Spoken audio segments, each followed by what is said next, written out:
আমার স্টুডেন্টরা আমার রান্নার ভিডিও দেখে আমার কাছে অনেক সময় আবদার করে যে তাদেরকেও কিছু বানিয়ে খাওয়ানোর জন্য। আর আমিও কিন্তু যখন নতুন কিছু বানাই অবশ্যই স্টুডেন্টদেরকে সেটা টেস্ট করাই।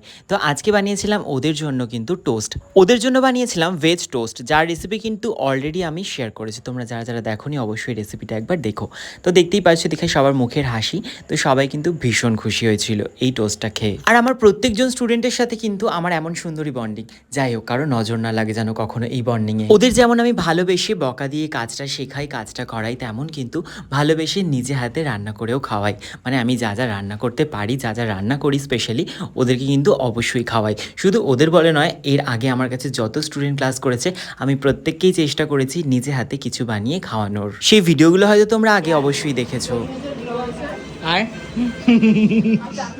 ইয়েস, একদম সব কথা ঠিক, কারণ আমার রেসিপি দেখেছি ওই জন্য। ইউটিউবে আমার রেসিপি দেখেছি ওই জন্য পরপর কি আছে বলে দিল না, তো খেয়ে বলে দে মাস্টার সেম। ভিডিও কেমন লাগলো জানিও, ভালো লাগলে লাইক কমেন্ট শেয়ার করে দিও, চ্যানেলটা অবশ্যই সাবস্ক্রাইব করে দিও।